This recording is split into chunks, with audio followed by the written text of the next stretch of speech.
I'm David Lombardo, and this is WCNY's The Capitol Press Room. In the waning hours of the legislative session in June, Democratic state lawmakers pushed through legislation that could have major ramifications for the economics of New York's burgeoning marijuana industry, requiring reports on wages and also creating a cannabis industry wage board that could impose minimum compensation standards. Additionally, it repeals language imposing labor peace agreements, which face constitutional challenges in federal court. For more on this issue and the cannabis landscape more broadly in New York, we're joined once again by Katie Neer, who is of counsel with the lobbying firm Dickinson and Avella, and one of my go-to people on all things marijuana. Thanks so much for making the time, Katie. Anytime. Anything for you. Oh, I appreciate that attitude. Well, I want to start by understanding the impact to date, if any, of the state's current requirements that anyone getting a marijuana license, whether to grow, process, manufacture, or sell cannabis, needs to have an agreement with a labor union representing or trying to represent that workforce. Have those deals actually been reached in the 5 years since New York legalized marijuana? I mean, what sort of role have they played to date? Yes. So what you're referencing is a labor peace agreement or an LPA. Right now, it is a statutory prerequisite of licensure, meaning if an entity or an individual is going to get its final license to operate a cannabis business here in New York, it does need to have an executed and effective labor peace agreement, LPA, for the entire term of that license. So generally speaking, 2 years. And yeah, so there's over 1,000 cannabis businesses operational today. There's many, many more who are issued that license and working on build outs or somewhere in that process of turning on. They all have LPAs right now. So does that mean every worker in the marijuana industry, whether they're, again, at a grow or a processor, a manufacturer, a dispensary, that they're part of a union, or that there is a union somewhere that has entered into an agreement and has hopes and dreams of making these people part of their membership? So, great question. I am not a labor lawyer, so I'm going to give this to you in layman's terms, Please. as I understand them, as a labor lawyer explained it to me. So, I think of an LPA as a neutrality agreement. Basically, what it says is employers are not going to block a bona fide union's ability and right to come into the workforce and try to collectively bargain and organize the workforce. Similarly, the workforce is not going to go on strike. They're not going to stop coming into work because there's some sort of issue with the employer. So it's simply a neutrality agreement. And then what comes next is a collective bargaining agreement.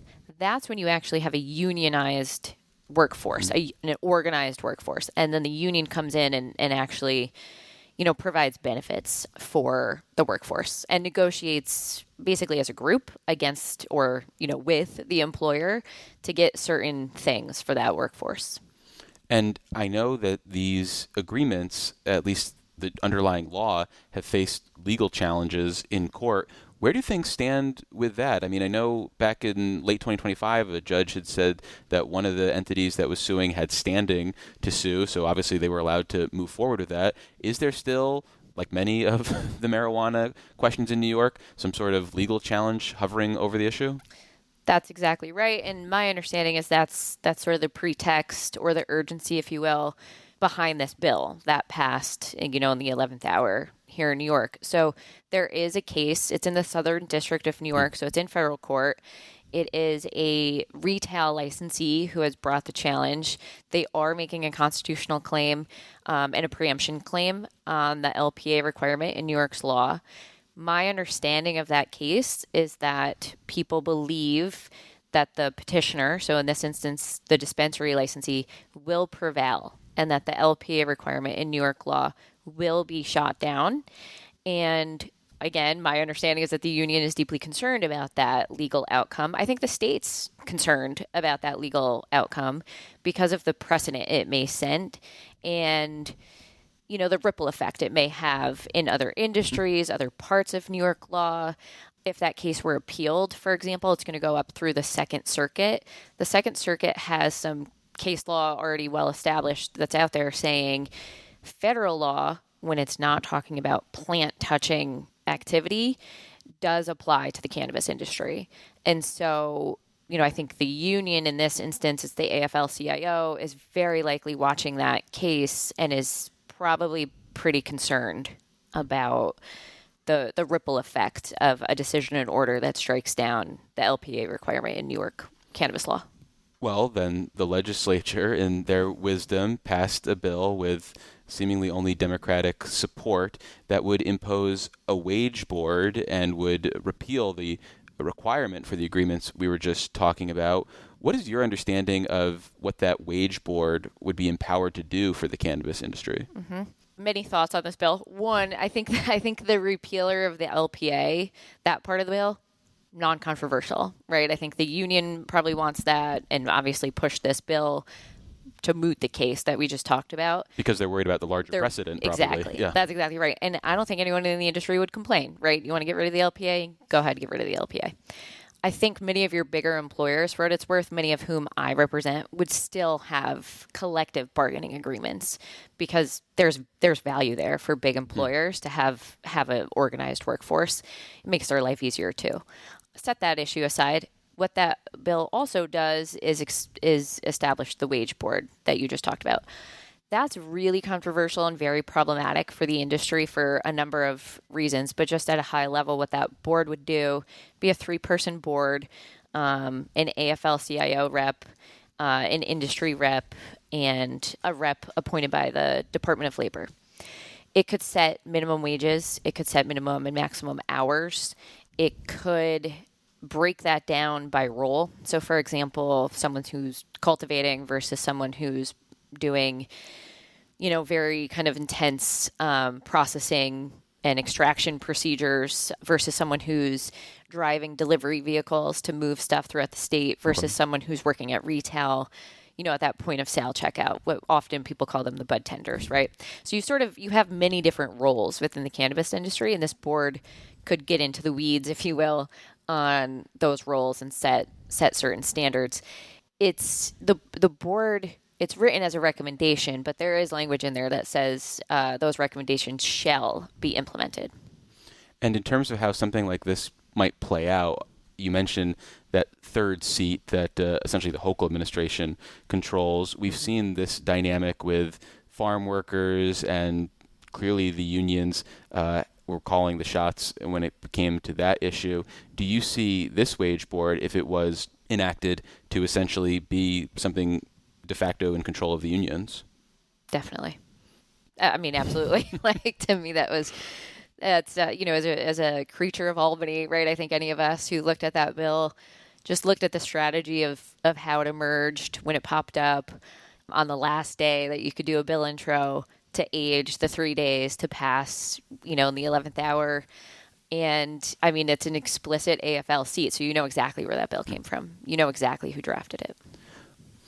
Well, with the time we have left, I want to pivot to another recurring issue in this space, and that has to do with cannabis beverages. In late July, the New York Post shined a spotlight on New York City stores that were selling drinks with THC, which is what we think of as the kind of active ingredient in marijuana to get you high, so to speak.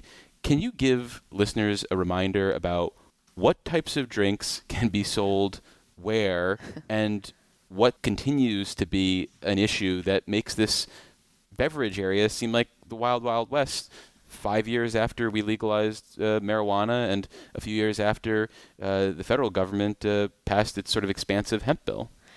It is the wild, wild west right now. That's an issue of enforcement and who is supposed to be doing what. So just at a high level here in New York, if you want a beverage that has more than 1 milligram of THC in it, you should be only able to get that in a dispensary. And does that matter whether that THC comes from traditional marijuana or has been chemically derived from those hemp products, the way scientists are able to do? Mm-hmm. So hemp-derived THC products today are federally legal. Many people would argue that's through a loophole in the federal law and the Farm Bill and the way they define hemp in that bill. And so products with hemp-derived THC you can just like go online and buy them, and they'll be delivered to your door. No one's going to check if you're 21 or not. No one's going to charge you the adult use cannabis tax, for example, on that product. You may also not be able to get a certificate of analysis and understand if it was tested or where it's coming from. So from a consumer perspective, I don't think that that's great. And that is kind of that free-for-all thing, right? So if you go into a bodega down in New York City or gas station, even here, more likely than not, that retailer has a hemp retail license. They get that license from the Office of Cannabis Management. They are supposed to be selling products that comply with a cannabinoid hemp regulation that was also promulgated by the Office of Cannabis Management. That regulation caps those products at a 1 milligram THC per serving dosage. That's a potency cap in that reg. It is also on OCM to enforce that reg.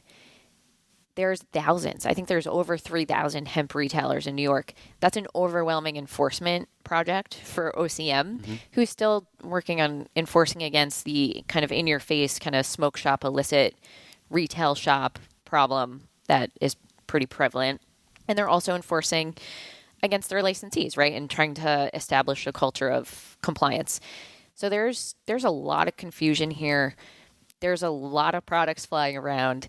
I think if you're a consumer, I would encourage you to just go to your dispensary and buy products that you know are legal and in the regulated adult use cannabis program. There's a lot of federal activity right now on the hemp bill and these hemp-derived THC products. So I think we'll have clarity soon. I know OCM is thinking about this. I know that the governor's office is thinking about this. I know the legislature is thinking about it. They've got a couple bills introduced that would address this. Well, we've been speaking with Katie Neer. She's of counsel with the lobbying firm Dickinson and Avella, and she's one of the people you should ask any marijuana questions to if you run into her. Katie, thanks so much for making the time. Really appreciate it. Anytime. Thanks for having me. And for a deeper dive into New York's marijuana landscape, check out our Dispatches from Planet Albany podcast, which you can find at capitalpressroom.org or wherever you download your favorite podcasts, where we talk with Katie about the expectations of the new head of the State Office of Cannabis Management, as well as who the new legislative leaders might be on marijuana in 2027. Support for the Capitol Press Room comes from O'Donnell & Associates, a public affairs firm providing strategic guidance to businesses and nonprofits on navigating policy and regulatory issues. More information is available at o'donnellsolutions.com.